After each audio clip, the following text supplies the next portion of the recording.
Randomly with Ronnie Jr.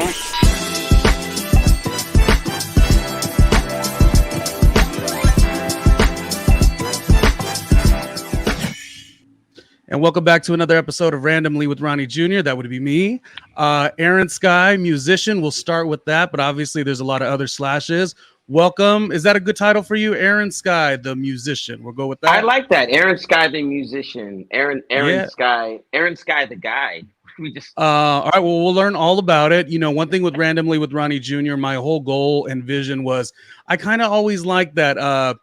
Remember, it was like E had the true Hollywood story, the behind the music, that whole vibe is what I wanted to get into. So we'll do a little bit of that for you, Aaron Skyy.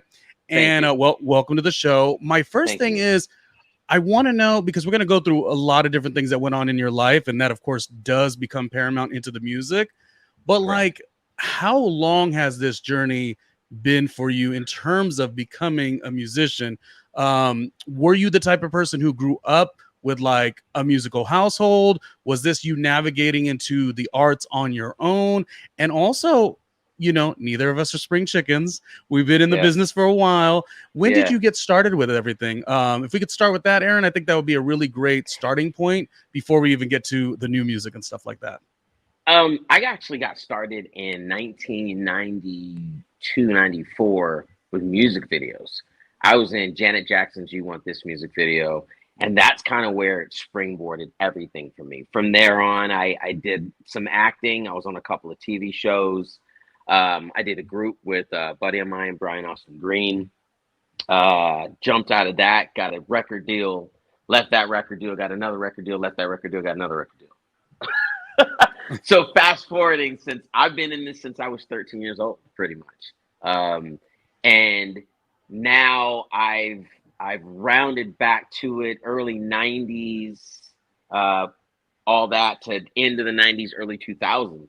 So I've been in it. I would say I'm a child actor, recording artist pretty much, and just dabbed here and there in some very finite, life-changing positions in music. So I've been in it for a long time. It really moved for me though in the 2000s. That's when things really changed for me as far as entertainment and notoriety. You know, I feel like I had 100 questions, but you said Janet Jackson, the queen, who, by the way, I was supposed to go see Janet at the Hollywood Bowl recently because I've seen her in my teens, in my 20s, in my 30s, and my goal is to see her in my 40s. Didn't happen this go around, but it will happen again. It's going to happen. You know, not that every credential isn't important. Brian Austin Green, will show him love too, but you got to give me something on Janet. I just love her so much. What was the dynamic? She's so little. She's so little. Okay. She's so little. And now, are you dancing in this? Because I remember the music video. I'm acting in it. I'm the guy. There's a kid named Shay who was a model at that time, and I actually, to tell you the truth, I got in there for Massimo Gianelli, and he fibbed about my age. So I'm only like 15, 16 years old in that music video, and we got in there on a sneak due to a whole situation of him being friends with Janet, and he really saw something in me and wanted me to start springboarding myself into entertainment. And he's the one who actually got me into that music video. Seeing her on set, it was cool. We pulled up and it was shot in Palm Springs. And it was surreal. I met her, MC Lights in that music video. Tish and Fatima are the choreographers. They've done everything from Janet to Madonna to Michael. Like, the whole thing for me was a moment of like wowness, if you will. And I formed a minimal relationship with her, working with her that day. It's not like we carried on, became best friends, but when I have seen her, we conversed quickly. But she's little, bro. She's little and super, super, uber duper crazy talented.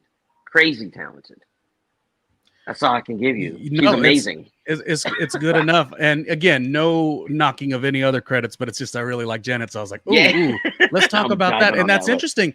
That was while you were younger. So to my other part of the question was, were you coming into this whole thing with like a family that said, yes, we pursue the arts? Because a lot of times that doesn't happen. Or was this your own navigation? And the other part of that question is, where did you grow up? Did you move around a lot? Because kind of, it's not for sure, but a lot of times where we come from, where we live, what our surroundings and our environment is, does play an impact on parts of our journey. What was it like for you? So I got into it accidentally, as I told you, and my dad was my springboard to my success. My father sang in church, and when he saw that other people took to my talent and that I could make a career out of it, my dad was like, then, let's get you vocal lessons. So he was my first vocal coach / manager. He and my mom supported 100%. We did, funny enough, move around. I've lived everywhere from LA to San Diego. And that's just, life stuff. But for the most part, I found myself with a great family support from my cousins, who still to this day support and share and cheer about my music. My parents, both of them together and still alive. Thank you. And they still support me a great deal, as well as my brother and sister. So music has been a thing for us where I was kind of the one in the family. They're like, okay, you're going to do entertainment. That's where you're going to go. And when I've ran into associated people like businesses or, having a job, they're always like, what are you doing here? You need to get on stage. You're too much, I was the clown in class. I was the class clown who turned it into a money-making opportunity. That was me. Yeah, I was that guy. I never know what that would be like for me also, because I feel like there's so much of me that is shy, but then the career that I love more than anything is broadcasting, radio. I've done some top tier work in those industries, but it's like, I still have like a shyness to me. And you're saying opposite. You've always been vibrant. So it just kind of works really well. Once you pushed into this industry, you were like, you felt at home, I guess. It works for me. Yeah. And I'm shy outside of it. I've never really had the opportunity to really show that side of me, but I'm fine-tuned. Like, I kind of know what I'm doing, so it comes off like I got a burst of personality. But yeah, bro, I'd rather sit in the corner and be quiet. Well, that's what I'm saying. I feel like we sit in the corner, we're quiet. Janet's probably the same way. And it's the moment like we're around a stage or we belong in these places, that's where we come the most alive. So it's as if you fit there. That's your home, really, in the performance element. So what about the name Aaron Skyy? Are we stage name? What's going on with the name Aaron Skyy? How did you derive at something like that? So Randy Phillips, so Aaron Sanders is name, and Randy Phillips was like, that doesn't really work for me. Randy Phillips, as you know, managed Michael Jackson and several other great artists like Rod Stewart, Lionel Richie, couple other really phenomenal people. And he was the one who was like, I don't really like Aaron Sanders. So when I got my deal with him at Red Ant just after he left Gasoline Alley, that was one of the things that we changed initially. So yeah, it's a stage name that I legally now go by. But yeah, Aaron Skyy was it, and he was like, this fits, and I actually like it, to tell you the truth. I liked it the first day I heard it. But Randy Phillips is the one who coined that, so I got to give it to him. I'd love to own, like, I was the cool guy that came up with that name, but I'm not that cool. No, we have to ask these questions. We got to know. Yeah, right. Okay, so we're going to get to what the new music looks like in a minute. Yes, sir. But can you give me, I mean, I don't want to skip over anything per se. It's all good. Can you give me a little bit of what had been going on? What stages were you at in your life? And then we can transition into this really big moment that was, I don't know how you describe it. I'll let you describe what that big moment is. So give me right before you get there. What were you at your highest point? Were you at a low point? Were you lost? Who were you? And then you could get right into what actually happened. I believe a lot of that's going to be in the new music going forward. So give me some of that, please. So I, at the height of my career, record was completed and done releasing at the end of 99, going into 2000. And I was on tour, Destiny's Child. I had done some shows with Maxwell and Donnell Jones, and we're all over Europe and down south. And I discovered that I was sick. I had projected vomiting and dizzy spells. We thought I had some sort of virus that I got in the UK. And it turned out that what I have is called hydrocephalus, which is water on the brain. And through the course of the discovery of that, which was almost about a year, so we're like 2002 to 2003, I went from like 168 pounds to 110. And it was traumatic, and music at that point was no more. So right at like the height of my career, I'm like performing at places like Wembley's and some of the beautiful theaters across the UK. I had to quit. I literally had to walk away from music. So when I finally got my dream, it was taken. Like as soon as I walked through the door, it was like, oh man. So it was at the height.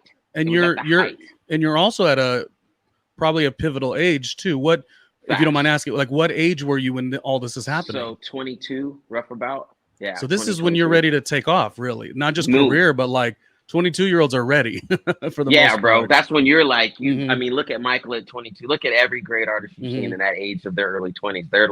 They're ready to like really dominate and take over. That's the move. And with that being the case, I was just like, okay, what do I do now? You know, and of course, you know, I had a son at that time, and my main objective obviously was to raise him and help him become the light of my life and to stay healthy and live. But I was like, you heard my story before. Since I was a kid, I didn't do regular jobs. I didn't even know what that was. So that was a frightful moment. Like, how do you take care of yourself? How do you take care of a baby? How do you take care of moving forward as a single dad? Like, how do you do that? What do you do? You know what I mean? So music for a long time for me was a sore spot. It was something I didn't want to discuss. It was something I didn't think I would ever venture back in. I experimented with other things, businesses and ventures and ideas, golf being one of them. And then around 2018, 2019, I linked up with a friend, longtime friend of mine, Jason Joshua and Terry Ross. And I played some songs for them, and they flipped. They called Jason Bold for me, Pooh Bear, and we recorded a song called Break Yourself. And once we record that song, that's when it really hit me. Like, this is what I need to do. This is my gift. This is my goal. This is my life, and I can't let anything stop me. Not brain surgery, not being, single dad, nothing. This is what I'm going to do, and this is how my son and my family is going to benefit. They're going to benefit from me using my God-given gift. I want to go into 2019, like you said. This is when you started to realize you wanted to come back. But then we go into, this pandemic. So I also want to know, that's another holdup. But before we get there, so you gave me these dates, and I'm just kind of like, so you're 22 years old, and then I imagine 2019, you're a little bit older. What was that time looking like in the middle? And also, you told us a little bit about what it is that you had. If you could explain that slowly one more time, but also what condition were you put in because of it? Like, I mean, you said you're trying other jobs, but how able-bodied are you? Like, what does that really look like? Is it odd to venture? I mean, this is just based on some of the biographies and stuff that I've read upon you. Is it tough or real to say it was like a near-death experience? Like, did it go to that level? Like, tell me a little bit more about that. Yeah. So I went from 168 pounds to 110, and noted slated. I passed on the table. I was going for 4 minutes and 25 seconds. So my body had deteriorated, and it wasn't because anything happened that the doctor said did. My body wasn't strong enough going from that weight. It took a period of time before my doctor understood what was wrong with me. Dr. Long, who's the doctor at St. Joseph's Hospital, and Dr. Bradley Noble, they didn't know what was wrong. They had no clue of what was wrong. And because hydrocephalus is, you're either born with it or it's attuned to some head trauma. And I had neither. I had no signs of either. So mine was attuned to stress. So they couldn't really pinpoint what was wrong to even decide if they needed to remove something, or if I needed to have some sort of antibiotic ingestion, or if I needed a device, which was our last thing, which was the device and the surgery. So yes, the recovery was basically going from a healthy person to an invalid, really. Tubes, not being able to walk and talk, not being able to logically communicate with people. I went from, I guess you would say, healthy and vibrant to broken and desolate. That was the rundown. So at that time you had a newborn too, right? Yeah. So I'm trying you're to. not My parents even help me. I'm not even. wow. Yeah. Yeah, bro. So I'm all like, of this at maybe once, like, so I'm just trying to wrap my head around. all It at is, once. it is not only work. Then the career's starting to take off. You're doing tours with everybody. It's your turn. You're up next. Then you're 22 years old. Even if you were working at the CVS counter or Walgreens counter, Right. 22 is the hottest years, 23, 24, 25. So you lost that too. And then you had to manage the actual, like, problem solving of how to heal yourself. But then you had a newborn, and so you were limited on how you could even react in that Correct. case. Yeah. Damn. Yeah. Okay. Yeah, it's crazy. Yeah. So it was a lot, and it's crazy too, because when I draw back on that thought process, man, I'm so grateful for my parents and for my son's mom and the people who were around my life at that time to help me manage him. Even though she and I were on different pages, we still did a lot together for that motion. I did what I had to do as a dad to make sure that I contribute in the best way of being in his life on a daily basis. So it was one of those things where it's surreal. Even us talking right now, like, I'm drawing back on thoughts and memories, and some stuff is foggy to me, but the stuff that I do remember, it's like, wow, okay, I climbed a mountain right there. That's a serious mountain to climb. When you got to 2019, I mean, yes, absolutely, which is why this return of your music is such a big deal. I just want to go more into a little bit of like what that felt like, because you said in 2019, that's when you started playing some music again. Some people reacted, which was great. Yeah. Did you think in your mind, you also knew that already and were maybe just needing people to verify that? Or was this literally like just something you wanted to try, people reacted, and you said, you know what, let's get back into the music? Like, I feel like there I could be wrong. Was there a point that you decided that a little earlier on to that moment that you talked about a second ago? I went in the studio with two friends of mine, a guy by the name of Mel and another by the name of Floyd Bentley, who you guys know as Spring Break, who was on Love and Hip Hop. And that's when I knew. It was Brian Green who believed Spring Break and Mel. And we were in the studio with our guy Josh. And when we recorded a song called Bigger Man and then recorded Break Yourself, I knew something was there. I just didn't know if everyone else would know. So it's kind of like both of what you just asked, because it was kind of like, I kind of knew and I kind of saw it in that moment, but I was kind of like, what happened, right? So when we recorded the songs we did and then showed Jason and Terry, and then they got us in the studio with Jason Bolden, that's when we actually did Break Yourself. That's when it was really clear to me, because Jason was mixing for everyone at that time, and still is, but was like really growing up in the height of his career as an engineer. And for him to take the time to see what we saw was when that was the indication to me, like, this is where I belong. Like, I looked at my brain surgery and that time that I had off as a hiatus to regroup, right? To take it as a moment to kind of let the air out the bag and kind of only keep the fresh essence. That's how I look at it. I looked at it for a long time as a very bitter moment for me, but now I look at it back as, I wouldn't say a blessing, but definitely a lesson that took me to a new height of understanding of what life is, what responsibilities are, what my purpose is, and why I do what I do. I do what I do for my son, 100%. Like, that kid's my life. So it's one of those things where I want to be a good dad, that's, and music is going to allow me to do that. Music is allowing me to do that. Sorry. Does your, just offhand, does your son also follow in like that creative, wanting to make music? Does he also have a little bit of that? Okay. He's bad. He's badass. He's a producer. He also raps too, but he's a producer. Everyone's like, oh, my son's a rapper. My son's a producer. He actually produced on this album 3 or 4 songs. I got to think off the top of my head.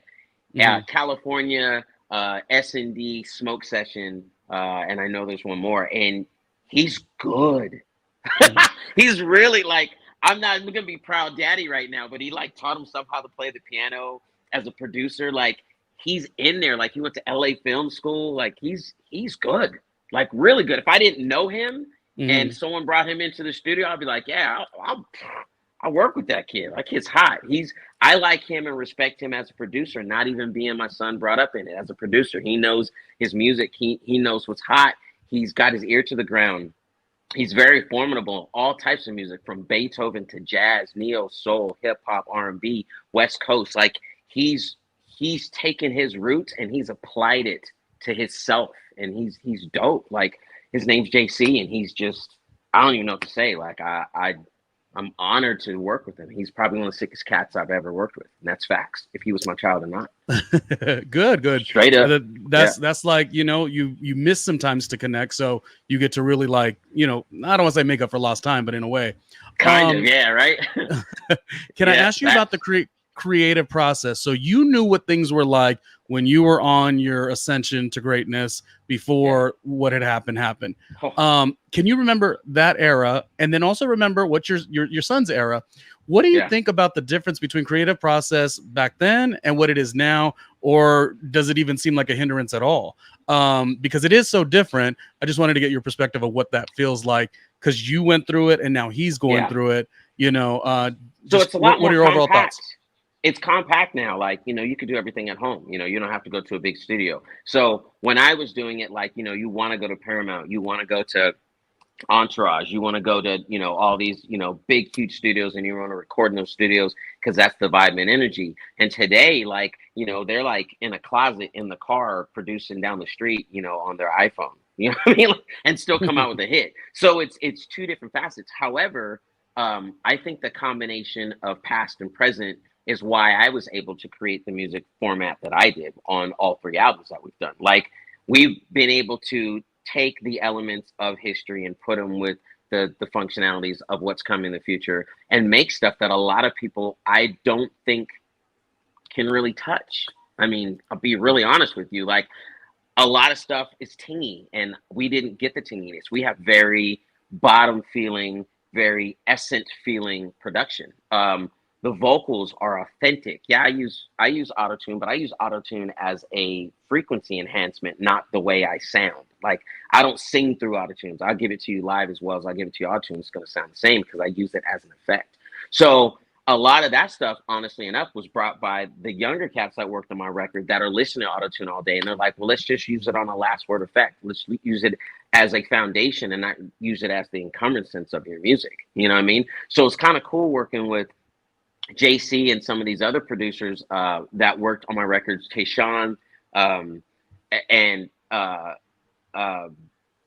just some of the younger guys that saw what I was capable of doing as a vocalist, and they're like, we need to do this kind of differently so you don't sound like everyone else. So to answer your question, it's an essence of merger of the two. It's different from how it was when I was in there, but a lot of these young producers that are really hot are coming back to that, right? They're wanting to use those old elements to get their music to sound different. I hope that answered the question. I think it did.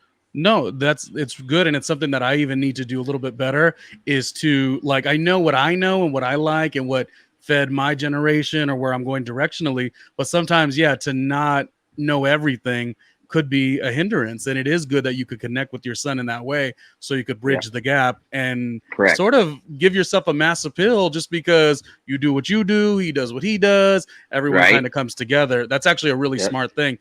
This is another thing that people do get a little hang up on. I don't know if you did at all. When you get to a certain age, there's kind of like this unspoken thing of, like, you know, it's time to stop chasing your dreams or whatever. In your case, did any of that ever cloud the way you wanted to go about doing this? Or when you were back, it was like, I am back? Like, how'd that look for you?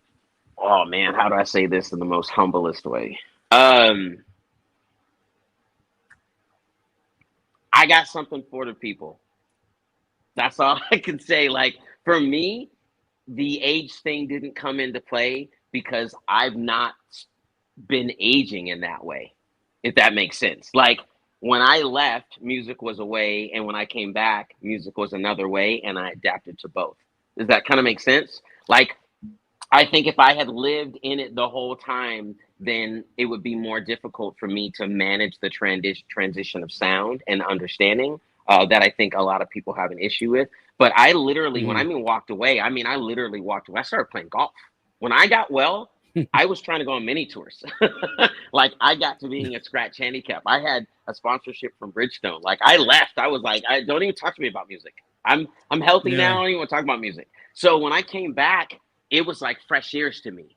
You know what I mean? Like, oh, this is what they're doing. Okay, I could do that. This is dope. It was more like that to me. So I also don't look my age, which helps. Yeah. Or it's also a personality. It's an energy. It is a personality. Like it's even an energy, before, it's a personality. It's all that. Yep. So coming back into it was easier for me, I think. No, I like that. And I think that is an idea that one thing, like I'll always try to promote or talk about on at least the platforms that I have is like, I want everyone to continue to have their dream as long as they need to have that dream. You know, don't turn it down. Don't, you hear a lot of people like they'll, you know, necessarily not speak upon their age. I'm like, no, say 42 years old. You know, I'm 42. Right. Say you're 42. Talk about the experiences. Talk about the memories, because that's the only way that we all get to sort of evolve and grow. And I think the one good thing in terms of the way it was, let's say 20 years ago to now, is like you say, you had said, I love it because now you don't necessarily have to go to this one studio. You could create from wherever. Anywhere. That's one good thing. But another good thing is you could get a niche audience based on people who want to talk about what you want to talk about. And I'm never going to turn down, you know, born in 1980, 42 years old, which I know some of my colleagues have done that. And I'm always like, you're doing a disservice. Like if the person who was above you, like,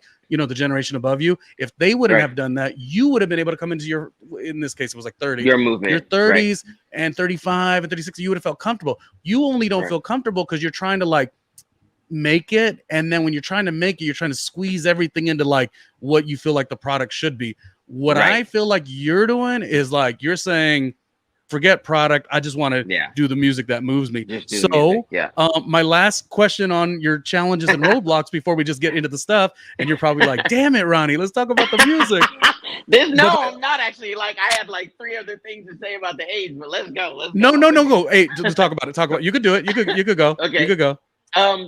You know what? Okay, so I have a lot of friends who are my age that are multi-talented, and the age thing is one of the things that they draw back on. And here's the truth. You know when it's time for you to quit.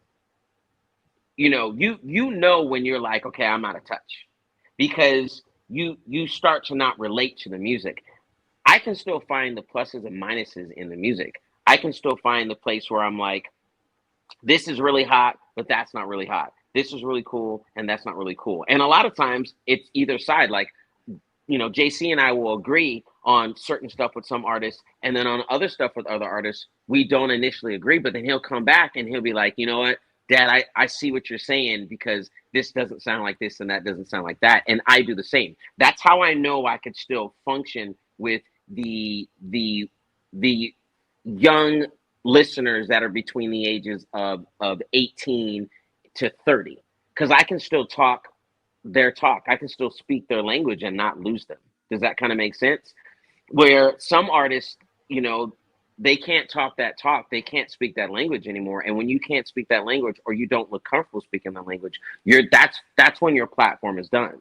And I think I've been fortunate enough to just have an open mind in music because of what happened to me. I had to be open-minded to walking and talking again. So being open-minded to being able to quit something or keep something going is not an uncomfortable place for me personally, you know? And I hope that kind of draws back to your question of like, you know, when do you quit?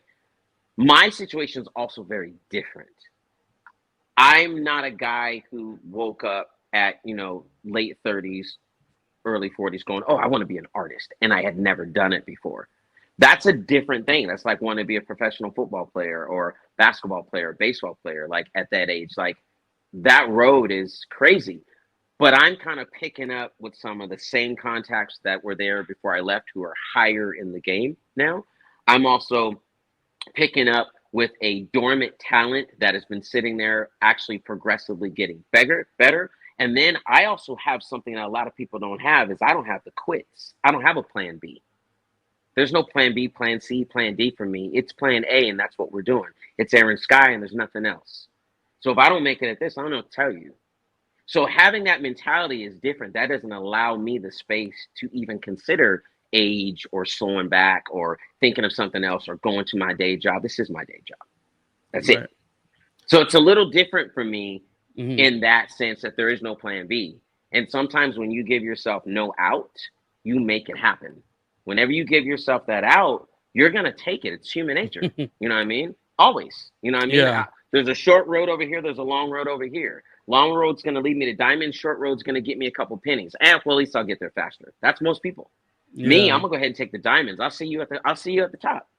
We'll be up there. And I think almost everyone's had to ask those questions, you know, like I said, turning 40, 41, 42, I was like, what shall I keep going? And then I just, you know, some days I love what I do and I'm like, oh wow, right.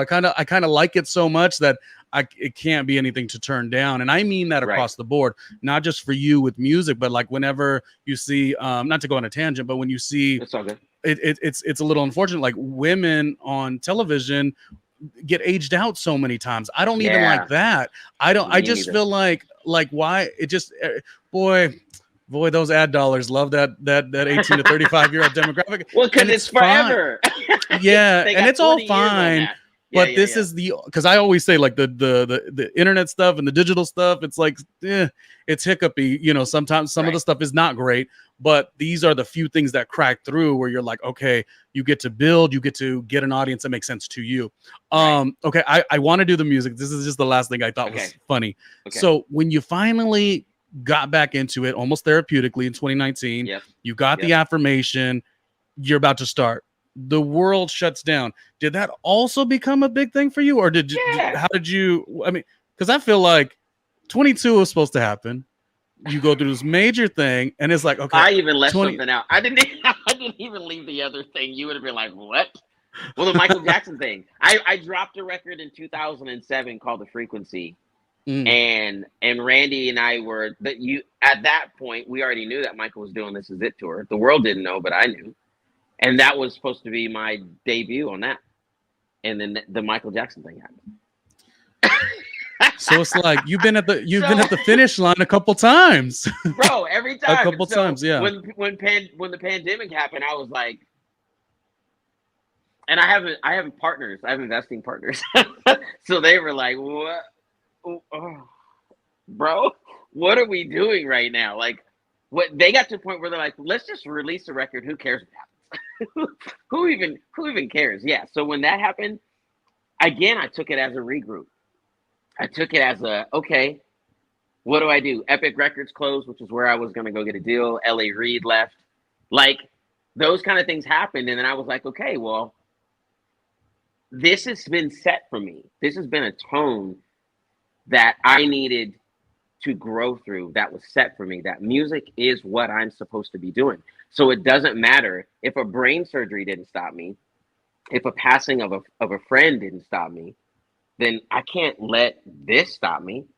And I ended up releasing a few little things that people took a liking to. And it was the pandemic wasn't cool, but it was cool because when I put stuff out, I saw responses from people, like lots of people.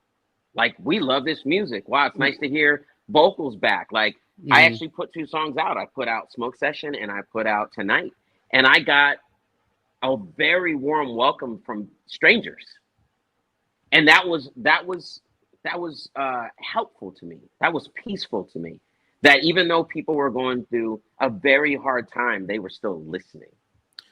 Well, I think pridefully, probably the piece that you had was that you pivoted so nicely, you know, and kind of still went with it. You know, it's ugly when you have to pivot like that. It's never fun. But then when you get through that part of it, you do get to get excited about like, look what I did, you know. Look what I did. That's coming off a lot of other stuff. So you had a very close friend that passed as well. Did you mention that? No, so that was hard. Yeah. Well, when Michael died, that was hard for me because there was so much around it, and I had learned so much. You know, my first ever getting to know him was back at when I was a kid. you know, kind of traipsing around Motown with, you know, Jason and Gerald Busby. And it was one of those things where just growing up and watching, and then also having so many relations close to him, and then being able to time and here and there, every once in a while, be able to get in touch with that was like, that was a lot. That was a lot for me. That was one of those moments, you know, where I was like, okay, the mortality became very real, you know, on all levels. You know, I was so thankful for my own life, so sad for his family and his, and then looking at, you know, missed situations, you know, missed opportunities. Like there's a lot in what I've went through over the years in music, to where like I understand life in such a way that it's kind of hard to explain to people why I react the certain way about certain things, and why I have a passion about certain things, you know. And like part of what I do is like for him, like I'm gonna be honest with you, I got a lot of blessings to him and Janet, and I don't even think they even know. They don't know. They don't even know, you know, the freaking love that I've gotten just from being near associated. And I'm so grateful. I do a lot of stuff. I do, like I said, for my son. I do it for the Jackson family. I do it for Randy. I do it for the people who literally sat back, who didn't have to pay any attention to me ever, and they did, you know. Yeah. So I'm on a mission, bro. Like I'm on a mission. Like I saw Maxwell 2 years ago at Billboard, and that was the happiest moment ever, because I hadn't seen him in years.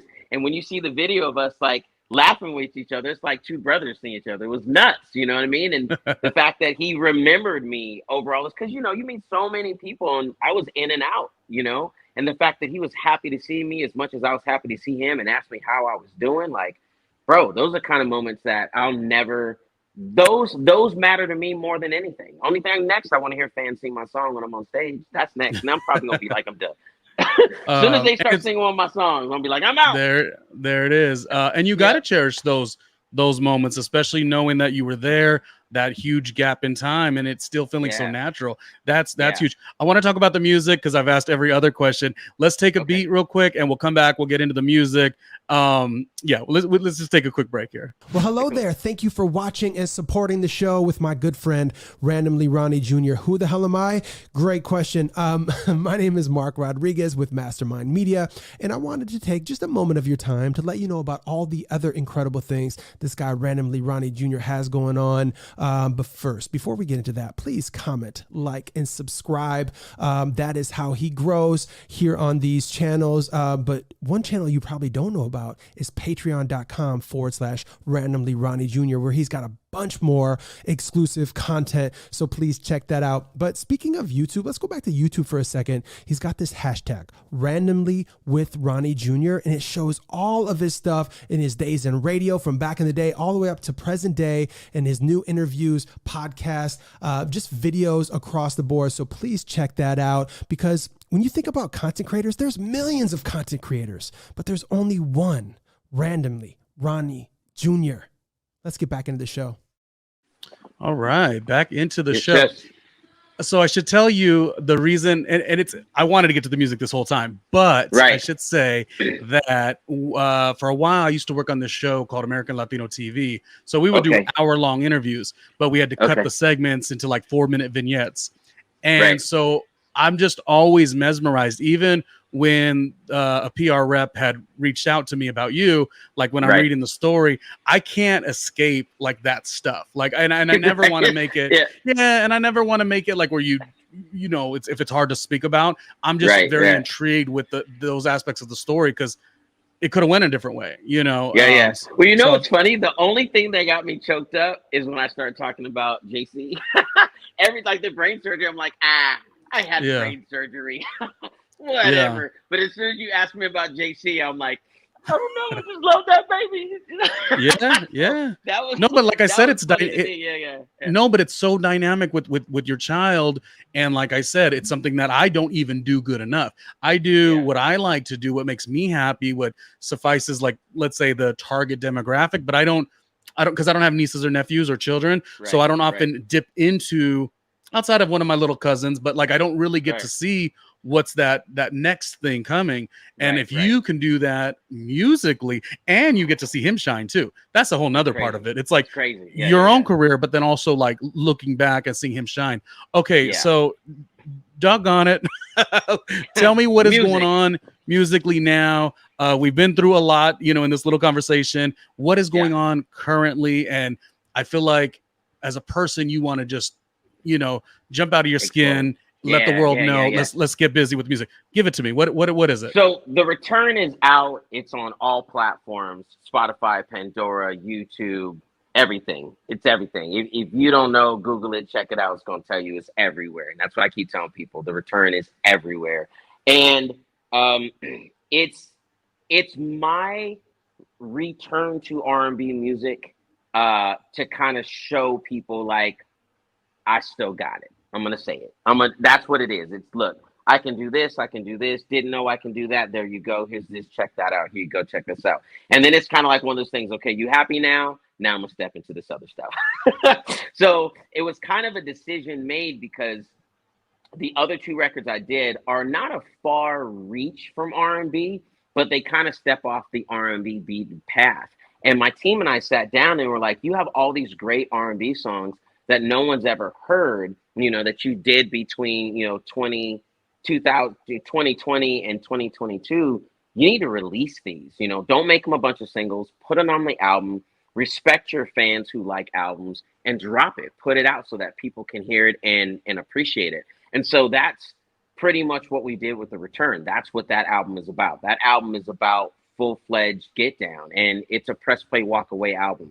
And it's explicit. There's some baby making music on there. It's not for the kids, not for 18 younger than 18. Don't, but 18 and over, check that out. Go buy it. Go check it out. Go stream it. But that's The Return, and it's hot. There's fire on there. There's bottles. There's Smoke Session that's produced by JC.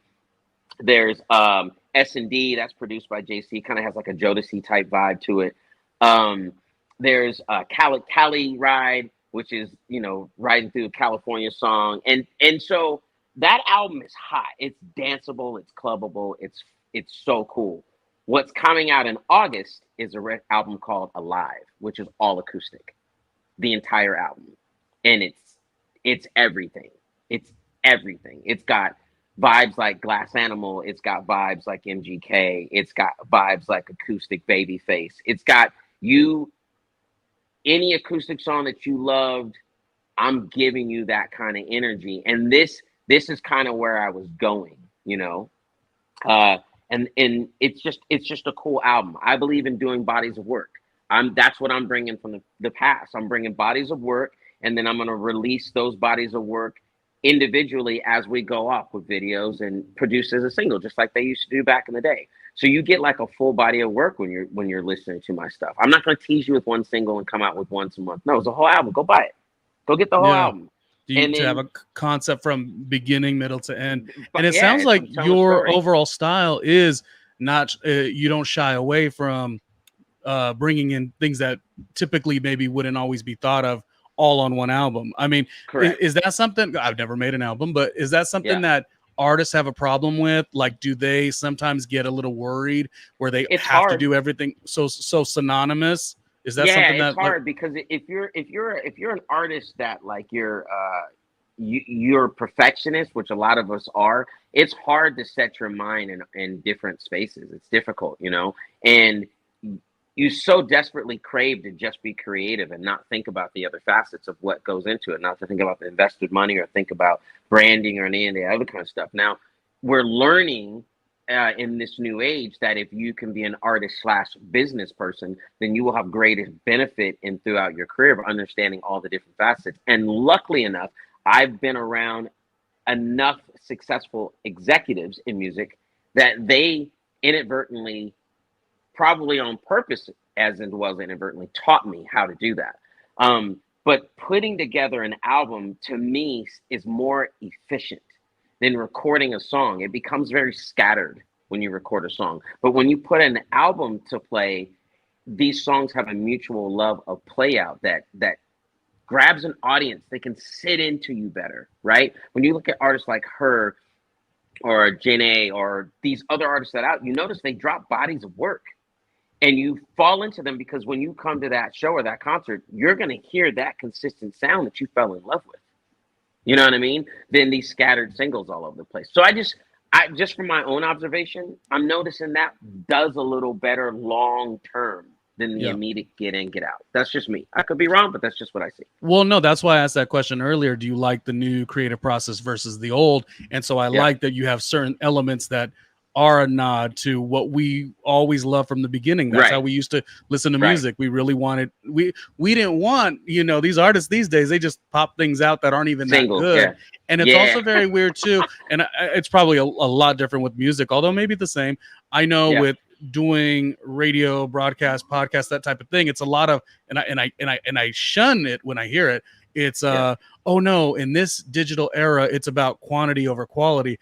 Right. And I'm like, now if my quality is not on point because I messed up, I could eat that. But you're, and I'm not doing it wrong. I'm not singling anyone out. Yeah, but like there's a lot of that on purpose. Yeah, there's people who are like, you got to do the you got to do the clickbait, or you got to just do quantity, and who cares how it looks, and doesn't have to be edited. And I'm like, that's not how I get down. I don't like that. You know, I like more like an intention. You know. With what I do, and I could only imagine music is even more. You know, I never touched the music. I did sit with a friend once, and we tried to write a song. It was called "Running for a Reason," and it was inspired about like, because I grew up in California, but I like had to live in New York, and it was that whole like, are you running? But it was running for a reason. Right, for a reason. Yeah. To be honest, it wasn't that bad. I just did the best that I could, but I wasn't, once and only. It was weird because with radio and you got to give a lot of yourself. Right. With that, I got no problem. But when it came to putting it on a it's with hard. Music, I was like, this is tough. It's difficult because you got to form. There's so many particulars. It's formatting the song. It's writing the song that people will like. You got to write a song that you like, but you're not really writing it for you. You're writing it for them. Like there's a lot of little facets that come into producing a song that a lot of people don't understand. It's why songs will cost, upwards into, $30,000-$40,000. People are like, that's a lot of money. It's like, no, that person who's writing to that song has earned the right to charge that amount of dollar, because they're going to write you something that the whole world is going to translate. The whole world is going to attach themselves to. And that in itself is a gift.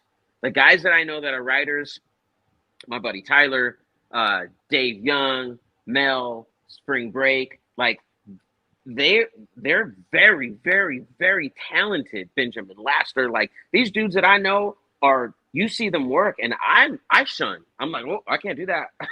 And they knock it out. And it's a hit song. I'm like, okay, you go. I'm just giving me the lyrics. I'm gonna sing those lyrics for you real quick. So it's the kind of thing where it's like you got to kind of manage it just a little bit. And so it's just that kind of thing where it's like when you think about it and you think about how it moves out, writing songs and producing music is hard. It's not easy. So if you're going to do that much work, why don't you just do it right? Why don't you do it well? Why don't you do it to the best of your ability? Why would you just do something, excuse my language, half-ass, just because you're going to get, 250,000 clicks? Give me 20,000 clicks. Yeah. Give me 20,000 clicks. I'm cool, because out of 20,000, I'm going to get 5,000 going to show up at my show. So I'm cool. Yeah. Well, I wish more people would build that way. The authentic, like these are the people who really love the work that I'm putting out. I do wish it was a lot more like that. And maybe it will be at one point. A lot of people say the term, and we'll wrap here, it gets greater later. Do you feel like it's getting greater later for you specifically with some of the stuff you went through? Yeah. Oh my gosh.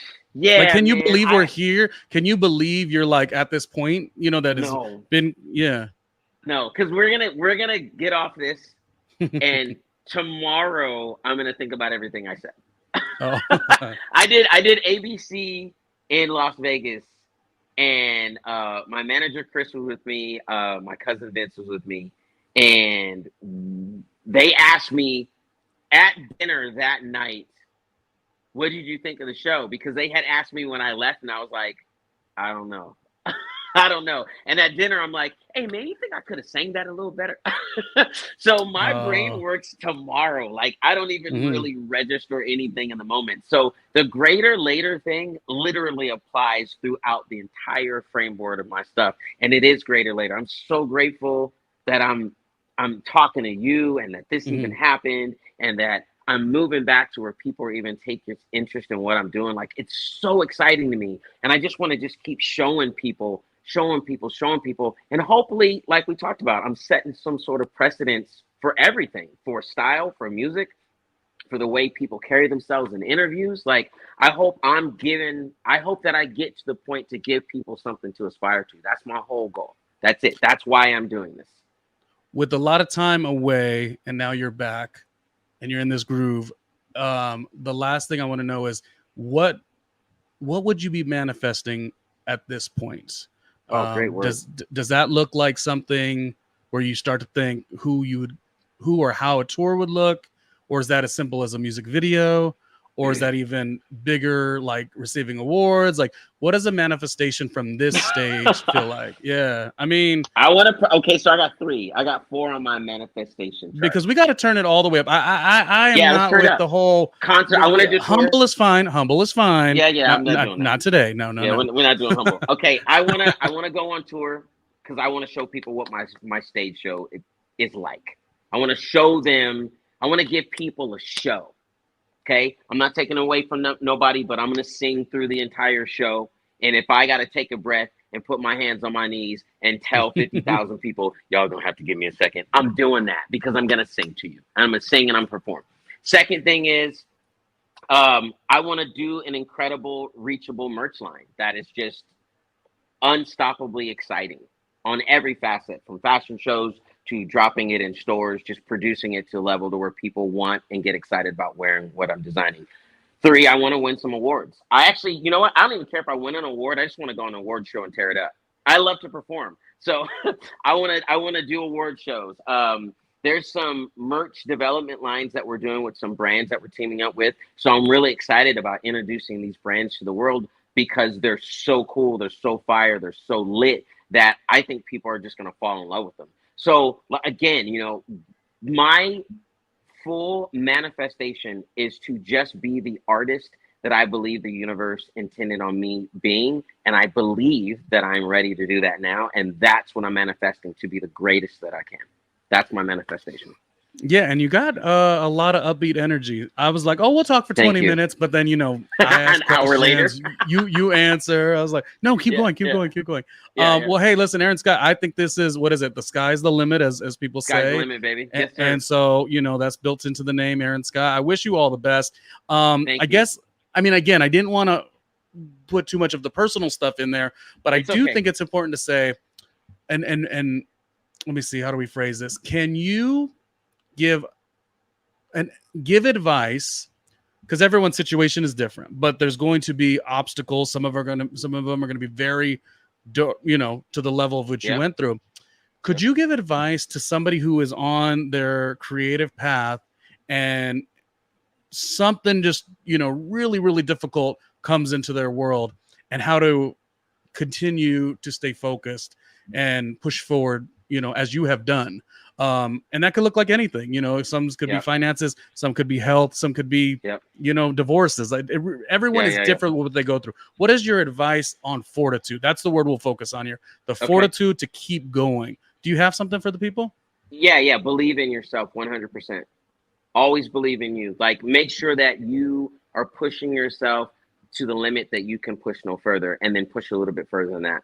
And then the second thing I would say is have a good team. Your foundation, the people around you have to believe in you. Regardless of anything else, they have to believe in what you believe in. And if you have those 2 things, I can't see failing being an option. Because if you have people who believe in you, they're going to do everything they can to put you in that place for more people to believe in you. And if you believe in you, you're going to do everything that you can, that when you get to that place, you're ready. And being ready is everything. Getting on this interview, I had to make sure that I'm ready to have this interview, or this would have been a debacle. Like you said, 20 minutes is the norm, and here we are an hour later having a great conversation that I hope people translate to. So it's one of those things where you just got to be ready. And if you're not ready, take time to go get ready. Something wrong with taking a step back. I learned that in golf. Don't hit the ball until you're ready to hit the ball. You're going to mess up. You're going to shank. And I ain't into shanking. I don't shank the ball. I'm down the fairway. I don't play that shank. There he is. I'm up on the green.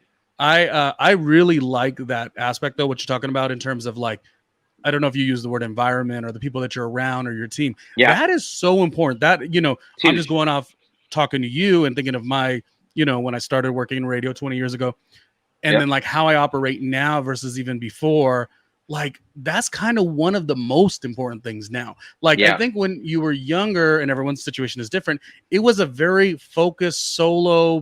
I mean, you collaborated with people, but it was a very like, this is what I want. Right. I don't know. To me, it just feels so different now. It feels like I'm constantly, when I'm always put to make decisions, I'm always like, oh, is this the right environment? Do I like, is the collaborative, does it feel good? And usually it does. And that's where I move forward. Whereas when I was younger, it would more be like, what was the shiny object that made me feel like somehow that makes me elevated in my career? And I don't think that's as important. I think the people who you're around will affirm you. They'll tell you where you've maybe made an error. And I think that's really important. So when you said that, I was like, oh yeah, that's really good advice for sure. Yeah. Thank you so much. Just came from the heart. All right, Aaron Skyy, just give the name of the project or where we would find you on social media. I guess that's a way to get there as well. And, and we're done. My Instagram is at Aaron Skyy on Instagram. You can find the project literally on everything: Spotify, Pandora, iHeart Music. It's literally on Sirius Radio. It's on everything. And the album's called The Return. Check it out. Stream your favorite. Send notes. Tell me what you think. You know, share it with your friends. You know, bump it at the party. Put it on your DJ playlist. Again, it's called The Return. It's Aaron Skyy with 2 A's, 2 Y's. And if you can't find me, you're not looking hard enough. All right, Aaron Skyy, thanks for the time. I was really fascinated to hear your story, and I can't wait to hear this project, you know, flourish and materialize, and even the next one too, and the music videos, the tours, etc. So, blessings to you, man. We'll talk again. Thank you, brother. Appreciate it. Thank you, Ronnie.